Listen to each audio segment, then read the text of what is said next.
You spill something on the carpet. Wine, coffee, grease, blood. One of 100 things that stains fabric. Your immediate thought is a call to the carpet cleaner. $200, maybe $3. They come with machines and chemicals. Or you go to the store and buy a stain removal product. A bottle of this, a spray of that. $15 here, $20 there. You try the product. Sometimes it works. Sometimes it makes the stain worse. Sometimes you pay a fortune to get the stain out, and it comes back after a few weeks. In a Lancaster County farmhouse kitchen, there is no carpet cleaner phone number.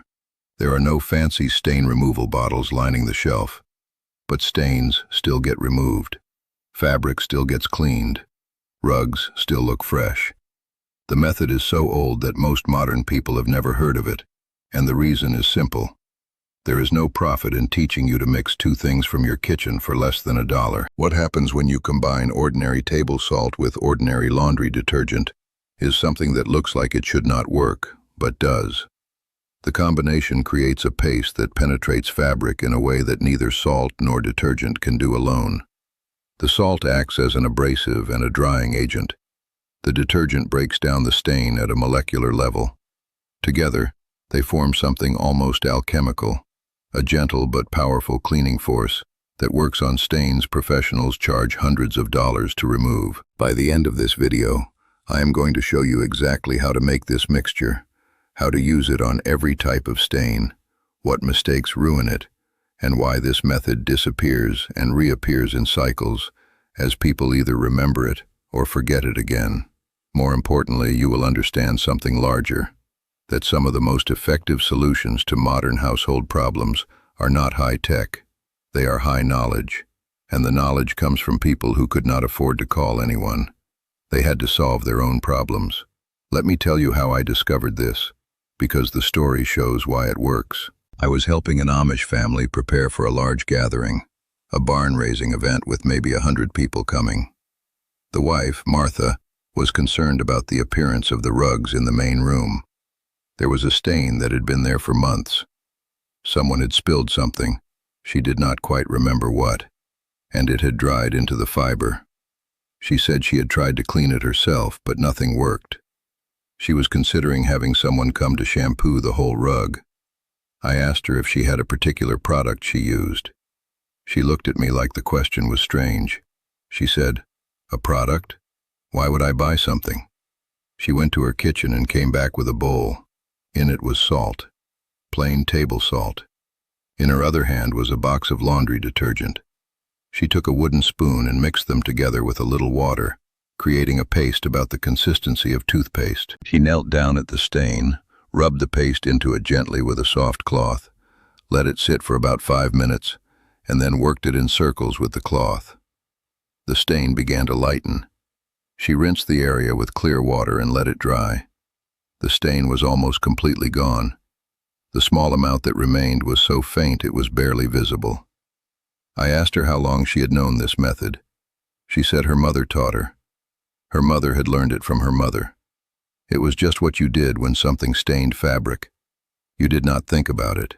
You just did it. That conversation planted a seed.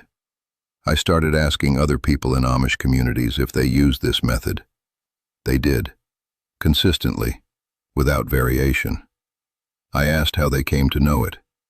Most of them said it was just what they were taught. It was not something you had to research. It was knowledge that had been passed down so reliably that it was invisible. It was just how you handled stains. I started researching why this method works, and what I found was fascinating.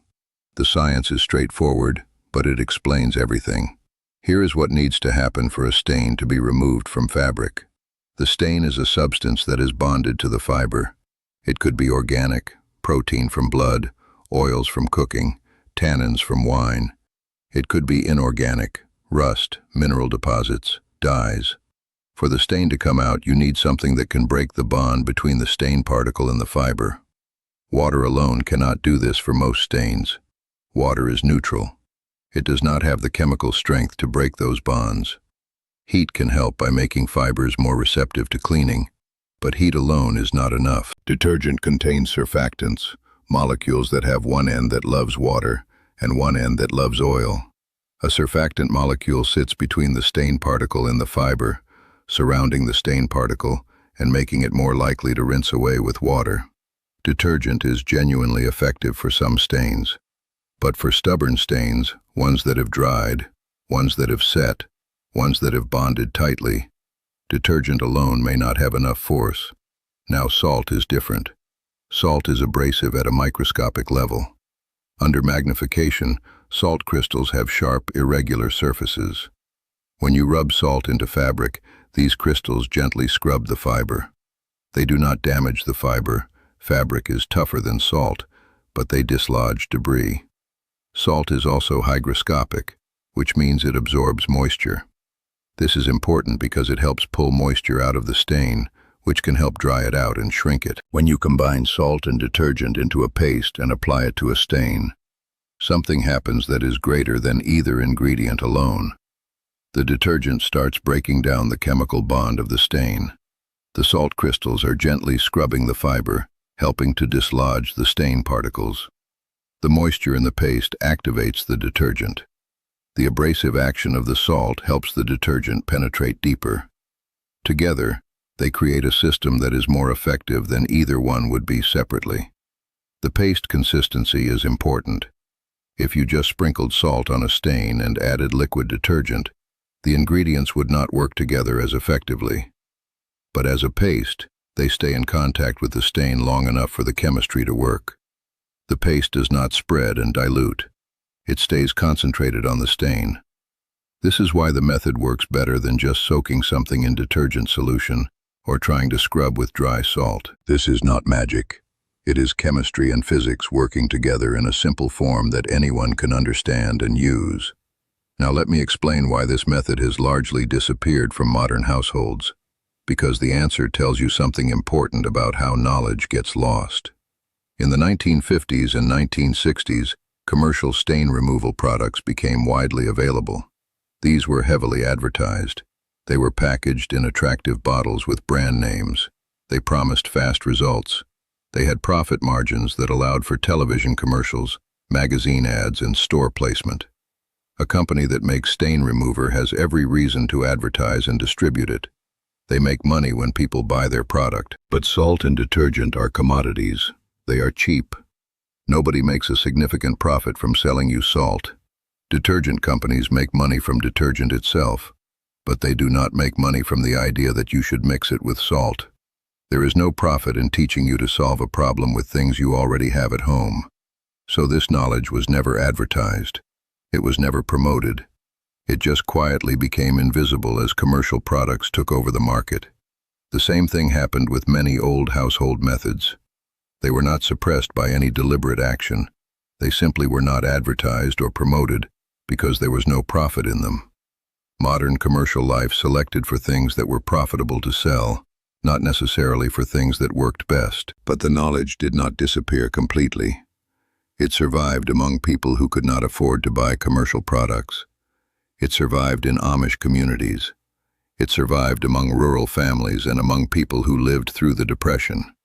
And now, as people become interested in frugal living and self-reliance, the knowledge is reappearing. Here is the exact method for using salt and detergent to remove stains from carpet, upholstery, clothing, and other fabrics. You will need table salt. Regular iodized salt is fine, though some people prefer kosher salt because the crystals are slightly different in size and shape. You will need laundry detergent, either powder or liquid. You need water, a small bowl, a soft cloth, and optionally, a soft brush. The ratio that works best is roughly 3 parts salt to 1 part detergent, with enough water to make a paste. For a small stain, you might use a tablespoon of salt mixed with a teaspoon of detergent. For a larger stain or a concentrated application, you might use 3 tablespoons of salt with 1 tablespoon of detergent. The exact ratio is not critical.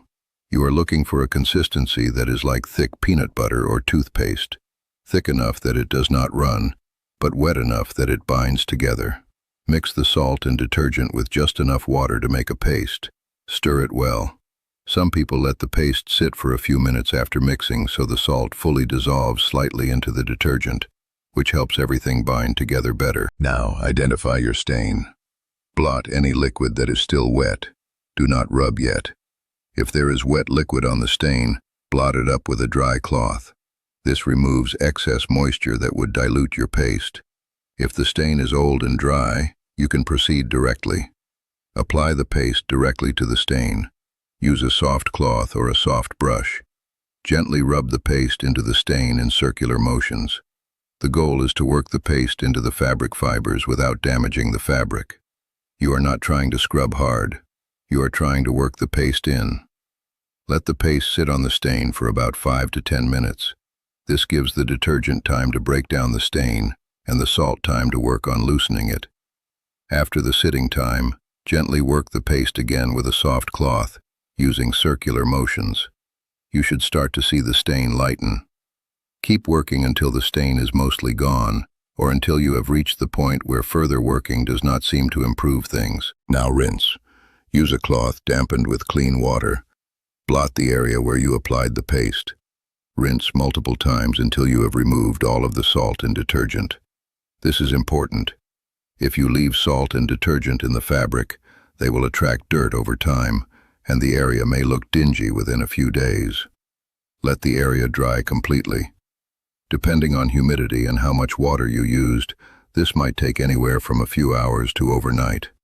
Once it is dry, the area should look clean. The fibers should feel normal. There should be no residue. For clothing, you can do this same method directly on the garment before washing. Apply the paste to the stain. Let it sit for 5 to 10 minutes. Then wash the garment normally in your washing machine. The heat and agitation of the wash cycle will finish removing any remaining traces of the stain and will rinse away the salt and detergent. For carpets and upholstery, you can use this method, but you need to be careful not to overwet the material. Carpets and upholstery absorb more water than clothing does. You want to use the minimum amount of water necessary. If you overwet, you risk getting moisture down into the backing of the carpet or the cushion of the furniture, which can cause mold or mildew. So for these applications, use the paste slightly thicker, less water, more salt and detergent, and be conservative with your rinsing water. This is the basic method, but there are variations and specifics for different types of stains, and this is where the expertise comes in.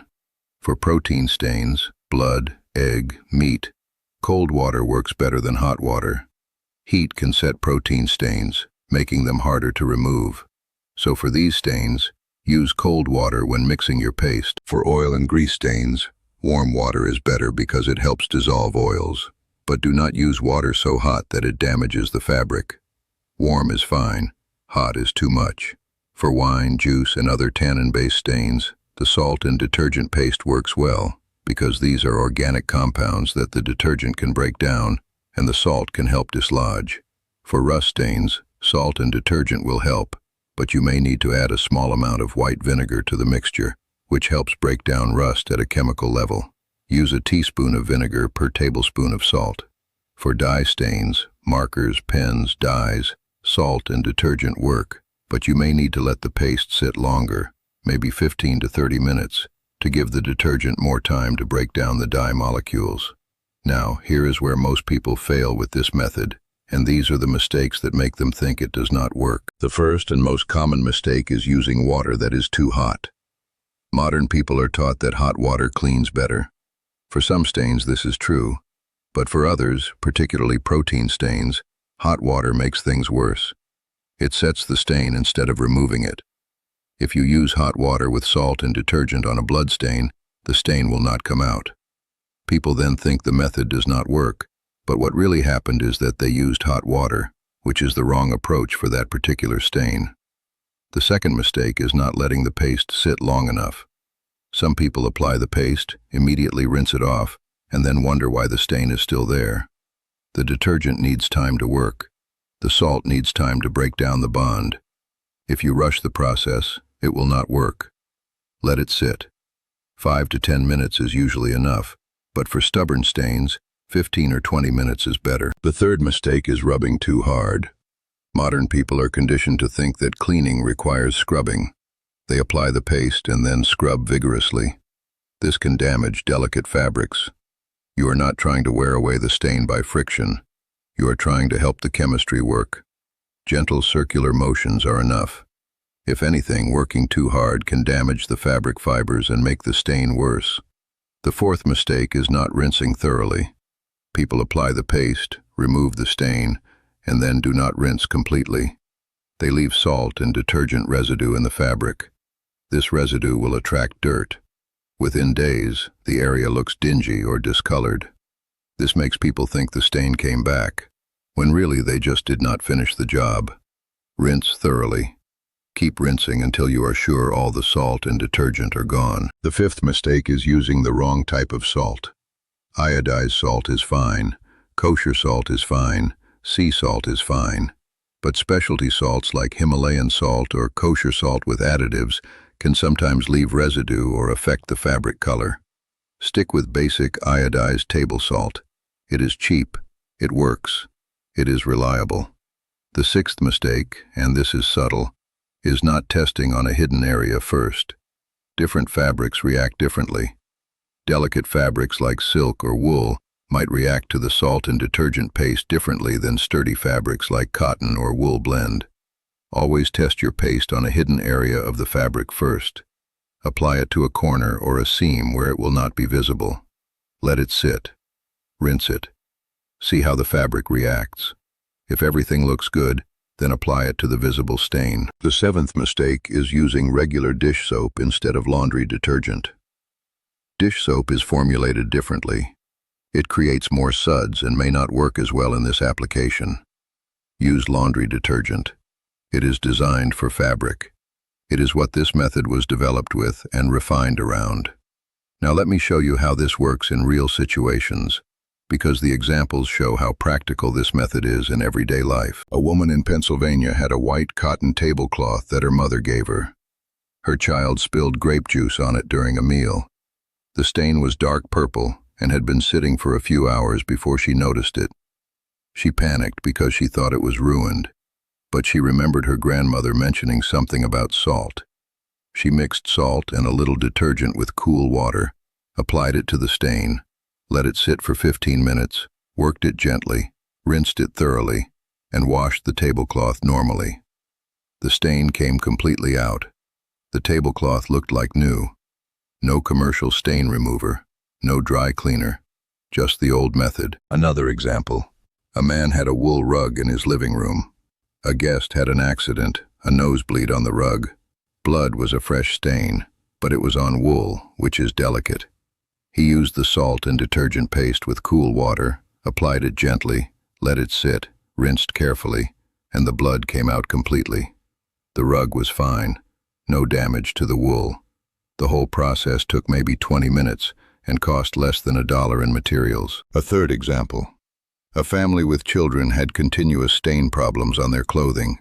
Dirt, grass, grease from playing outside.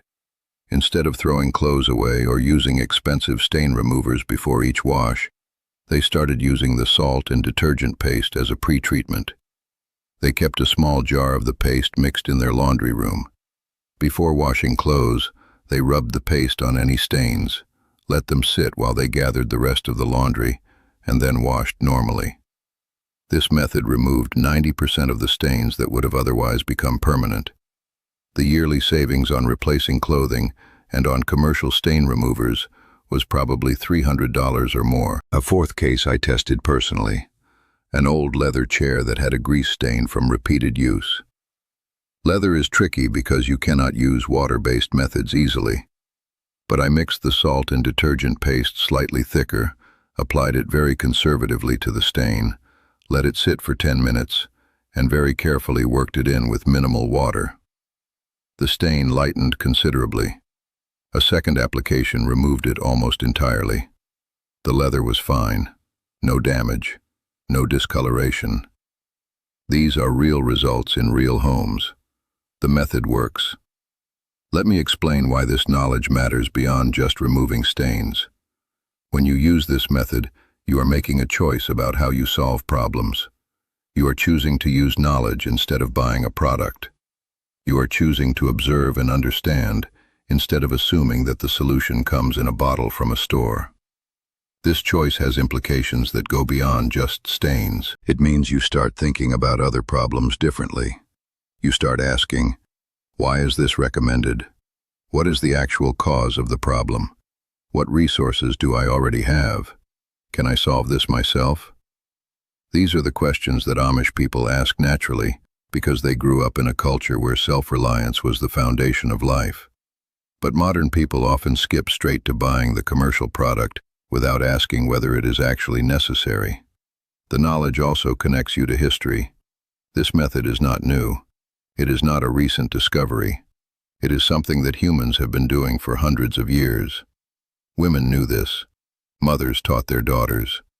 The knowledge was reliable enough that it was passed down for generations. When you use this method, you are using knowledge that has been tested by time. That is powerful. It means you are not guessing. You are doing what has worked. This is not about going backward. It is about understanding that some solutions are actually more sophisticated than modern ones, even though they seem simple.